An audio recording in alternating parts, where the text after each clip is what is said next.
إن الحمد لله نحمده ونستعينه ونستغفره ونعوذ بالله من شرور أنفسنا ومن سيئات أعمالنا من يهده الله فلا مضل له ومن يضلل فلا هادي له وأشهد أن لا إله إلا الله وحده لا شريك له وأشهد أن محمدا عبده ورسوله أرسله بالحق بشيرا ونذيرا اللهم صل وسلم وبارك على محمد وعلى آله وصحبه أجمعين أما بعد فإن خير الحديث كتاب الله وخير الهدي هدي محمد صلى الله عليه وسلم وشر الأمور محدثاتها وكل محدثة بدعة وكل بدعة ضلالة وكل ضلالة في النار.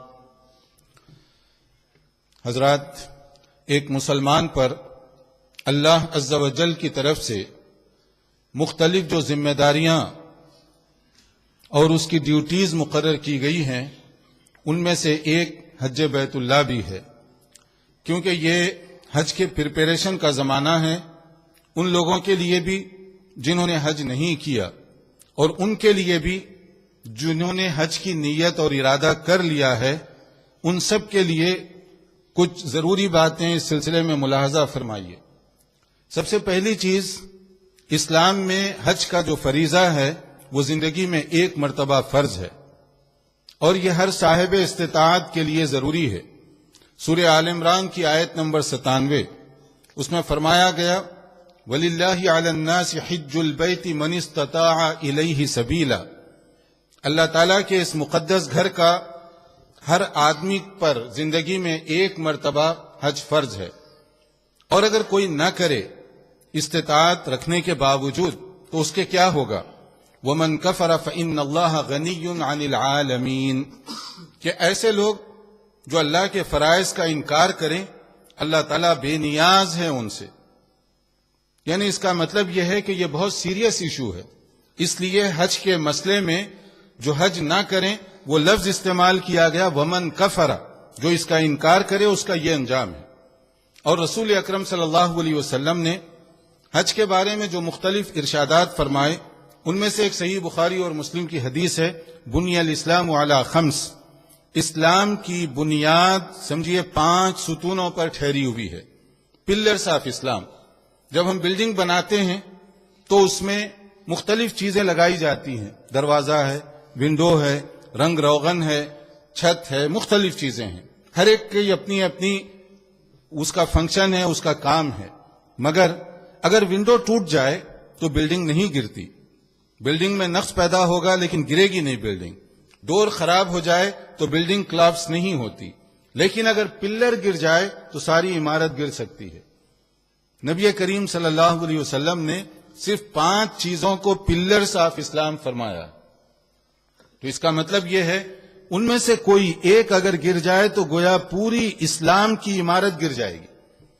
ان میں سے ایک وحج البیت من استطاع الیہ سبیلا، جو اس مقدس گھر کا سفر کرنے کی طاقت رکھتا ہو، یہ بھی پلرز آف اسلام میں سے ہے، ارکان اسلام میں ہے حج کا فریضہ. رسول اکرم صلی اللہ علیہ وسلم نے ایک اور حدیث میں فرمایا، صحیح مسلم کی حدیث ہے یا ایھا الناس قد فرض اللہ علیکم الحج فحجوا. کہ لوگو، اللہ تعالیٰ نے حج کا فریضہ تم پر مقرر فرمایا، تم اس کو انجام دو، یہ اللہ کا حکم ہے. اب اس آیت کریمہ میں جو سورہ آل عمران کی آیت نمبر 97 اس میں جو کہا گیا استطاعت رکھنے والوں پر، تو استطاعت ایبیلٹی کسے کہتے ہیں؟ اگر ہمارے اوپر چھوڑ دیا جائے تو ہم اپنے اپنے حساب سے استطاعت کی تفسیر کریں گے، لیکن خود یہ سوال رسول اکرم صلی اللہ علیہ وسلم سے پوچھا گیا. دارقطنی کی ایک حدیث ہے، آپ سے پوچھا گیا قال وما الزاد، کہ ادھر تک جانے کا جو زاد ہے، استطاعت ہے، وہ کیا ہے؟ تو نبی صلی اللہ علیہ وسلم نے فرمایا قال الزاد والراحلہ. قال وما السبیل یا رسول اللہ؟ قال الزاد والراحلہ. تو آپ نے فرمایا الزاد توشہ، کھانے پینے کا انتظام، اور راحلہ سواری کا انتظام، ٹرانسپورٹیشن. اگر یہ 2 چیزیں کسی کے پاس ہیں، یعنی وہاں تک سفر کرنے کا ٹکٹ کے اخراجات ہیں اور وہاں اکاموڈیشن اور اس کے کھانے پینے کا خرچ ہے، تو نبی صلی اللہ علیہ وسلم کے فرمان کے مطابق حج اس پر فرض ہے۔ اگر اس ڈیفینیشن میں نبی صلی اللہ علیہ وسلم نے جو وضاحت فرمائی، اگر اس کو ہم اپلائی کریں یہاں رہنے والوں پر، تو یوں سمجھ لیجئے کہ جو قانونی طور پر برطانیہ میں رہتے ہیں، اللہ ماشاءاللہ چند لوگ ہوں گے مستثنا، ان سب کو چھوڑ کر باقی سب پر حج فرض ہے، اس لیے کہ یہ استطاعت بہت معمولی سی چیز جو حدیث میں بتائی گئی، اس لیے یہاں رہنے والے لیگل طریقے سے سب پر حج فرض ہے، اللہ ماشاءاللہ کسی کو کوئی عذر اگر ہو خاص، ورنہ سب پر فرض ہے۔ ہم نے بھی اپنی ترجیحات مقرر کی ہیں۔ مشکل کہاں پیش آتی ہے کہ شریعت کی ایک پرائرٹیز ہیں اور ہماری اپنی ایک پرائرٹیز ہیں، دونوں میں فرق ہو رہا ہے، اس لیے یہ ذرا سا مشکل لگتا ہے کہ بہت سارے بھائی اور بہنیں حج کا فریضہ انجام نہیں دیتے۔ ان میں سے ہماری جو پرائرٹیز ہیں وہ کیا ہیں؟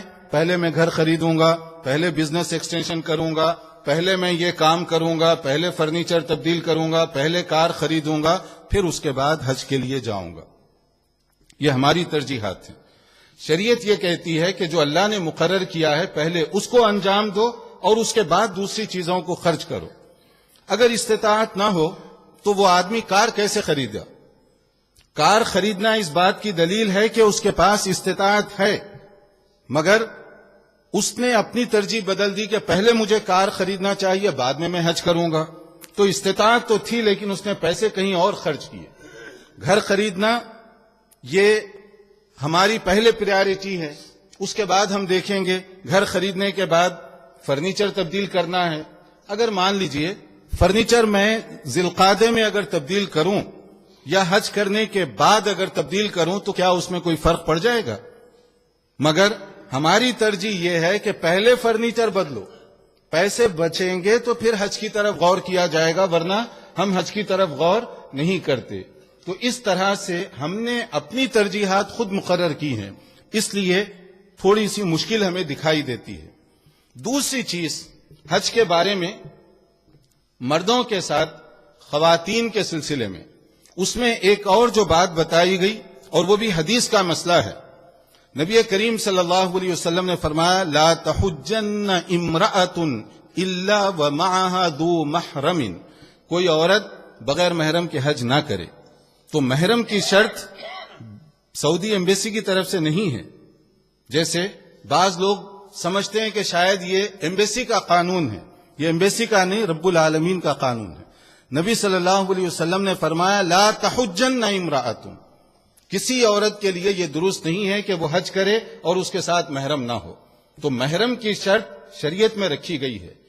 اگر آپ کسی گروپ لیڈر کی تیزی کی وجہ سے، چالاکی کی وجہ سے کوئی دھوکہ دے کر، کیونکہ برٹش پاسپورٹ پر یہ نہیں ہوتا کہ وہ کون چاچا ہے کون تایا ہے، اس کی ڈیفینیشن بہت مشکل ہوتی ہے، کسی کو آپ گروپ کے اندر کسی کو چاچا بنا کر، کسی کو تایا بنا کر، کسی کو کوئی اور رشتہ دے کر ویزا تو لے سکتے ہیں، لیکن کبھی ہمیں غور کرنا چاہیے کہ یہ کوئی تفریحی سفر نہیں ہے، یہ عبادت کا سفر ہے، اور عبادت کے سفر کا پہلا قدم دھوکہ بازی اور جھوٹ پر ہو تو ہم جب لبیک اللہم لبیک کہیں گے تو کیا وہ لبیک قبول ہو جائے گا؟ یہ ہمیں غور کرنا چاہیے۔ اس لیے اس میں مسئلہ ویزا حاصل کرنے کا نہیں بلکہ شریعت کی ریکوائرمنٹس ہیں، اس کو پورا کرنے کا ہے۔ اور یہ زندگی میں ایک بار جب فرض حج ختم ہو جائے، اب اس کے بعد آپ کے لیے اختیار دیا گیا کہ نفل حج کرنے سے پہلے آپ اور دیگر جو اپنی ذمہ داریاں ہیں ان پر غور کر سکتے ہیں کہ جی تو چاہتا ہے ہر باعمل مسلمان کا زیادہ سے زیادہ اللہ کے گھر کا دیدار کرے، وزٹ کرے، مگر اب اس کو ترجیحات متعین کرنی پڑیں گی، گھریلو مسائل ہیں اور دیگر مسائل ہیں، تو اس سلسلے میں پہلے وہ خود غور کرے کہ کون سا کام میرے لیے زیادہ ضروری ہے، کیونکہ نفل حج وہ ڈیلے کر سکتے ہیں آپ، کیونکہ وہ فرض حج آپ کا ہو چکا ہے، اب اس کے بعد آپ غور کر سکتے ہیں کہ کون سا کام کرنا میرے لیے زیادہ ضروری ہے، اس حساب سے آپ اپنی ترجیحات متعین کر سکتے ہیں۔ جو لوگ حج کرنے کے لیے جانا چاہتے ہیں ان کے لیے بھی اس سلسلے میں ایک ضروری گزارش یہ ہے کہ حج یہ چونکہ سفر بہت ہی مقدس سفر ہے، قدم قدم پر نیکیاں اور اجر و ثواب بھرا ہوا ہے، اتنا بھرا ہوا ہے کہ نبی کریم صلی اللہ علیہ وسلم کا کہ دو ارشادات آپ ذہن میں رکھیں، صحیح بخاری اور مسلم کی حدیث ہے، الحج المبرور لیس لہ جزاء الا الجنہ، اگر کوئی آدمی حج مبرور کر کے آئے جنت اس کے لیے گارنٹیڈ ہے، یقینی ہے جنت، اور یہ گارنٹی کس کی طرف سے ہے؟ اللہ رب العالمین کی طرف سے۔ میرا آپ کا ساری دنیا کا وعدہ غلط ہو سکتا ہے، اللہ کا وعدہ کبھی غلط نہیں ہو سکتا۔ اللہ کا فرمان ہے کہ حج مبرور کرنے والے کے لیے جنت ہے، ہمارے ایمان کا حصہ ہے اس کے۔ اور حج مبرور کیسے ہوتا ہے؟ نبی صلی اللہ علیہ وسلم نے اس کی وضاحت ایک اور حدیث میں فرمائی، من حج فلم یرفث ولم یفسق رجع کیوم ولدتہ امہ، جو حج ایسے کرے جس میں گناہوں سے بچا رہا، چھوٹے بڑے گناہوں سے بچا رہا، تو ایسے واپس آئے گا جیسے معصوم بچہ دنیا میں پیدا ہوتا ہے، یعنی بچہ جب پیدا ہوتا ہے صاف ستھرا بے عیب ہو کر پیدا ہوتا ہے، گناہ نہیں ہوتے اس کے۔ اسی طرح حج اگر کوئی ان شرائط کے ساتھ کر کے آئے گا تو یہ وعدہ کیا گیا کہ وہ معصوم بچے کی طرح گناہوں سے دھل دھلا کر صاف ستھرا ہو کر آئے گا۔ تو حج مبرور کیسے کریں گے؟ حج مبرور کرنے کے لیے نبی صلی اللہ علیہ وسلم نے ایک اصول بتایا۔ آپ نے فرمایا خذوا عنی مناسککم، حج کا طریقہ مجھ سے سیکھو۔ تو حج کے طریقے، اس کا ادا کرنے کا اسلوب، یہ ساری چیزیں سنت کے مطابق ہونی چاہیے۔ لہٰذا جو لوگ حج کرنے کے لیے جانا چاہتے ہیں ان کے لیے اس میں ایک پیغام ہے کہ حج کا سفر یہ عبادت کا سفر ہے۔ عبادت اپنی مرضی سے نہیں کی جاتی، عبادت سنت کے مطابق کی جاتی ہے۔ تو جانے سے پہلے معلوم کیجئے کہ حج کیسے کیا جاتا ہے، حج کے ارکان کیا ہیں، حج کا طریقہ کیا ہے، اور احرام کے اپنے شروط کیا ہیں۔ بہت سارے لوگ جو حج کے لیے جاتے ہیں، بھائی اور بہنیں، ہمارا یہ تجربہ ہے کہ انہیں بہت ساروں کو حج کی بنیادی باتیں تک معلوم نہیں ہوتی، بیسک چیزیں تک معلوم نہیں ہوتی۔ اب ہم تیاری کرتے ہیں، مگر ہماری تیاری کیا ہے؟ گروپ لیڈر کون ہے، کیا پیکیج دے رہا ہے، 4 اسٹار ہوٹل میں ٹھہرائے گا یا 5 اسٹار میں ٹھہرائے گا، 3 جوڑے ساتھ رکھیں یا 5 جوڑے ساتھ رکھیں۔ یہ سب چیزیں اپنی جگہ اہمیت رکھتی ہیں، مگر حج کا طریقہ ان سب پر بھاری ہے۔ اس لیے کہ اگر کوئی 5 اسٹار کی جگہ 4 اسٹار حج کروائے تو کیا حج کا فریضہ نہیں ہوگا آپ کا؟ یا کوئی 4 اسٹار ہوٹل کے بجائے 5 اسٹار میں آپ کو رکھے تو کیا حج کا زیادہ ثواب ملے گا آپ کو؟ نہیں۔ یا 3 جوڑوں کی جگہ 5 جوڑے ساتھ لے جائیں یا 5 کی جگہ 3 جوڑے، تو کیا اس سے حج کے فریضے پہ کوئی فرق پڑے گا؟ نہیں۔ جب ان پر فرق نہیں پڑتا تو ان کے لیے تو ہم تیاری کر رہے ہیں، اور جو حج کی بنیادی باتیں ہیں وہ سیکھنے کے لیے تیاری نہیں کرتے۔ بہت سارے لوگ حج سیمینار وغیرہ مختلف انداز سے کرتے ہیں، ان میں سے بیشتر 2-4 کو چھوڑ کر بیشتر ایسے ہیں جو زیادہ سے زیادہ ہیلتھ اینڈ سیفٹی کے مسائل بیان کر رہے ہیں۔ 90% ٹائم لگ رہا ہے ہیلتھ اینڈ سیفٹی کہ آپ کون سی دوائیں رکھیں، کیسے رکھیں، کیا کریں۔ یہ سب چیزیں کس کے لیے ہیں؟ حج اچھا کرنے کے لیے، اور آپ نے ان کے لیے تو 10% ٹائم نہیں دیا، 90% تو آپ دوسری چیزوں میں لگا دیے سارا ٹائم۔ حالانکہ ہونا یہ چاہیے کہ 90% آپ حج کا طریقہ بتائیں، 10% اس کی صحت اور دوسرے اصول بتائیں، تاکہ وہ جس مقصد کے لیے جا رہا ہے وہ اس کا پورا ہو سکے۔ اس لیے صرف حج کرنا نہیں، حج کے لیے صحیح گروپ کا سلیکشن یہ بھی بہت زیادہ ضروری ہے، تاکہ سنت کے مطابق، شریعت کے اصولوں کے مطابق آپ کا حج ہو سکے۔ اور اگر آپ شریعت کے اصولوں کے مطابق حج نہ کریں تو زندگی میں ایک مرتبہ جو فریضہ انجام دے، اگر وہ صحیح نہ ہو تو پھر ہم ایمٹی ہینڈڈ واپس آئیں گے۔ اور اسی طرح سے بعض لوگ صرف یہ دیکھتے ہیں قیمت کتنی ہے، پیکیج کی قیمت یہ بھی آپ دیکھیں، لیکن اس سے پہلے یہ دیکھیں کہ وہ دینی طور پر شرعی لحاظ سے ہمیں کیا سروس دے گا، وہ ہماری کیسے رہنمائی کرے گا۔ چاہے آپ کے پیسے تھوڑے زیادہ بھی ہوں، مگر سنت کے مطابق، شرعی قوانین کے مطابق اگر آپ کا حج پورا ہو رہا ہے تو یہ حج آپ کے لیے حج عبادت بن جائے گا۔ یہ زندگی بھر کے لیے آپ کے گناہوں سے کفارے کا ایک بہت بڑا ذریعہ بن جائے گا۔ اور جو لوگ حج کے لیے جاتے ہیں ان کی مختلف غلطیاں ہوتی ہیں۔ اب وہ کچھ غلطیاں ایسی ہیں جو اللہ تعالیٰ اپنے فضل و کرم سے آٹومیٹک معاف کر دیتے ہیں، نیکی کرو تو وہ جو چھوٹی موٹی لغزشیں معاف ہو جاتی ہیں۔ ایک غلطی اس طرح کی ہے، کچھ غلطیاں ایسی حاجی لوگ کرتے ہیں جن کے لیے کمپنسیشن یعنی فدیہ دینا پڑے گا، دم ایکسٹرا قربانی کرنی پڑے گی، اس کے بغیر وہ معاف نہیں ہوتی۔ اور وہ قربانی کے لیے بھی شرط یہ ہے کہ مکے ہی میں دی جائے اور وہاں کے جو غریب ضرورت مند ہیں ان میں تقسیم کی جائے. یہاں آ کر آپ مسئلہ معلوم کریں گے تو یہاں مسئلہ تو آپ کو معلوم ہو گیا, تو آپ وہ دم کہاں دیں گے؟ برمنگھم دینے سے وہ دم نہیں ہوگا, اس کے لیے مکہ مکرمہ شرط ہے. تو اس لیے دوسری غلطیاں آٹومیٹک معاف نہیں ہوتی, بلکہ ان کے لیے پراپر طور پر دم ایکسٹرا دینا پڑے گا. تیسری قسم ان غلطیوں کی ہے جس سے پورا حج باطل ہو جائے گا. کوئی دم نہیں, کوئی کمپنسیشن نہیں, نیکسٹ ایئر پھر حج کرنا پڑے گا اس کو, اس لیے کہ اس نے ایسی غلطی کی ہے جو معافی نہیں ہوتی اس کی. تو یہ 3 غلطیاں ہیں, 3 قسم کی غلطیاں ہیں.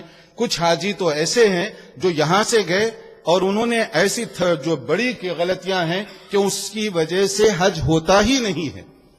اب وہ اس طرح سے واپس آئے تو آپ کے پیسے بھی خراب, آپ کا ٹائم بھی ضائع ہوا, آپ کی محنت بھی برباد ہوئی اور حج کا فریضہ بھی انجام آپ نے نہیں دیا. تو اس لیے جانے سے پہلے کم سے کم اس کی ٹریننگ لیجئے, اس کو معلوم کیجئے, اس کو سیکھیے کہ حج کیسے کیا جاتا ہے.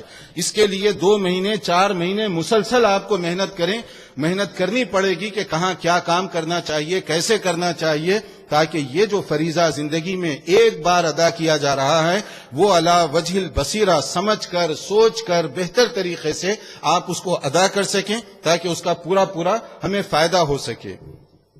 اور جو لوگ حج کر چکے ہیں اگر وہ دوسرے جو لوگ ہیں ان کو موقع دیں تو اس میں ان کے لیے زیادہ بہتری ہے. اللہ ہے کہ اگر وہ جانا چاہتے ہیں ان کے لیے سہولت ہے, ممانعت نہیں ہے, حج نفل کرنے میں ممانعت نہیں ہے, مگر یہ دیکھنا چاہیے کہ اس وقت مجھے کون سے کام زیادہ ضروری ہیں, کون سے کام کو میں ترجیح دوں, اسی حساب سے ہمیں طے کرنا چاہیے. چونکہ یہ حج کی تیاری کا موسم ہے, انہی دنوں میں لوگ چاہے وہ نیت کریں, بکنگ کروائیں, اس کے لیے پریپریشن کریں. اس لیے یہ چند گزارشات ہمارے ذہن میں ہونی چاہیے تاکہ جو نہیں کیے وہ بھی غور کریں کہ جلدی سے جلدی اس کو کرنا چاہیے. اس لیے کہ جیسے حدیث میں کہا گیا من اراد الحج فلیتعجل, کہ جو حج کرنے کی نیت کرے جلدی کرے, کیونکہ نہیں معلوم کل کا دن کیا خبر آنے والی ہے, کیا حالات ہوں گے, اس لیے اس کو ڈیلے نہ کرے. اور جو کرنا چاہتے ہیں ان کے لیے بھی ہماری گزارش ہے کہ جانے سے پہلے اس کو سیکھیں, اور جو لوگ کر چکے ہیں وہ بھی تھوڑی دیر کے لیے غور کریں کہ انہوں نے کس طرح کا حج کر کے آیا ہے. اگر صحیح حج انہوں نے کیا, حج مبرور, اللہ کرے کہ وہ حج مبرور ہو, تو ان کے لیے وہ بشارت ہے, ان کے لیے وہ خوشخبری ہے. اللہ تعالی ہمیں سمجھنے اور عمل کرنے کی توفیق عطا فرمائے. وآخر دعوانا ان الحمد للہ رب العالمین.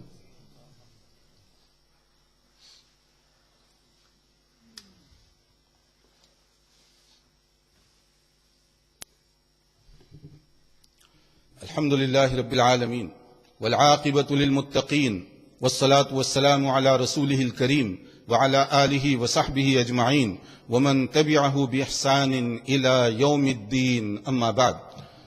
Brothers and sisters, I was talking about the importance of Hajj. Hajj is obligatory upon every believer, male and female, once in his lifetime. He who has istita'ah, according to the saying of Allah subhanahu wa ta'ala in Surah Al-Imran, verse 97, who has istita'ah. Rasul Akram sallallahu alayhi wa sallam has been asked about the definition of istita'ah. He said, he who has provision and traveling, then Hajj will be obligatory upon him. For easy understanding nowadays, many group leaders, they have introduced their price package and total price. Take minimum out of them, because maximum is luxury, but minimum is just requirement. If you have that much amount, say minimum they are saying 3,000 for example. If you have that much amount, according to explanation of Nabi Kareem sallallahu alaihi wasallam, Hajj will be obligatory upon you. And according to this definition, a large majority of brothers and sisters, those who are living here in this country, Hajj will be compulsory for them. But if we delay, so we delay not because we don't have ability, but because our priorities change. Sometimes our brothers saying, this year I am going to buy house, next year I am going to go to Hajj. this year I am going to change my furniture. Next year I will do Hajj. This year I need to change my car. And following year I will do Hajj. My brothers, this is not proper priorities for Muslims. We have to change priorities and saying that this year I will go to Hajj, I will perform Hajj this year, and following year I will buy my car. I will purchase my home. I will change my furniture. So that should be our priorities, because purchasing car, changing furniture is not obligatory. If I say that if I don't change my furniture this year, so I will be sinful because of that? No. That is totally my option, whether I will change now or later on. So why not we put priorities according to Islamic Sharia, whatever obligatory that we are doing this year, and then other things we'll do later on. That should be our attitude. And second point, those who want to perform Hajj, for them, my brothers, the journey for Hajj is not like an outing or entertainment or holidays. This is ibadah, and ibadah should be according to Sunnah of Nabi Kareem sallallahu alaihi wasallam. Noble Prophet sallallahu alaihi wasallam says, take rituals of Hajj from me. So we are bound to follow Nabi Kareem sallallahu alaihi wasallam in all rituals of Hajj, manasik Hajj. We cannot do anything from ourselves. So we have to learn how we are going to Hajj. And the benefit of Hajj is, according to saying of Nabi sallallahu alaihi wasallam, he who perform Hajj Mabrur, Jannat will be guaranteed for him. And this guarantee not by me or by you. This guarantee by Allah subhanahu wa ta'ala. And what is the definition of Hajj Mabrur? He said, he who perform Hajj and abstaining from all type of sins, he will come back like a newborn baby, free from all sins. But before traveling, in order to get this benefit, we have to learn how we are going to perform Hajj. Otherwise, this has been noted that many of our respected brothers and sisters, pilgrims, they are going to perform Hajj, but they don't know even basic requirement for Hajj. They don't know how to perform Hajj. So what is the benefit of Hajj? My brothers, we have to remember one point. There are, for easy understanding, 3 types of mistakes, those committed by pilgrims during the journey of Hajj. First, like small or little or minor issues, which Allah subhanahu wa ta'ala will forgive. And second type of mistakes, we need to pay some compensation for that, extra dam. And that should be in Makkah Mukarramah in order to distribute for the needy people of Makkah Mukarramah, not in Birmingham or any other country. So that type of mistake, second category of mistake, we have to pay extra dam. And third type of mistakes, whole Hajj will be null and void. We are coming like empty-handed from Hajj, and we need to go again Hajj, because we cannot pay any compensation for that type of mistake, and that is not from automatic. To Allah subhanahu wa ta'ala forgive this. Whole Hajj will be null and void. And some brothers and some sisters, they are spending lot of money, efforts to go there, but they are coming and they have committed like this type of mistakes. So my brothers and sisters, my request is, before traveling, you have to learn how you are going to perform this Hajj in order to get maximum benefit from this journey of Hajj. May Allah give us tawfiq and ability for understanding and following the best. And another thing which relating to our respected sisters, Nabi Kareem sallallahu alaihi wasallam has strongly said that lady should not go for Hajj without mahram. Mahram is essential for her. And this condition is not set up by Saudi government or Saudi embassy here in London. This is requirement from Islamic Sharia according to Sunnah. This is essential for a lady. They should not travel without mahram.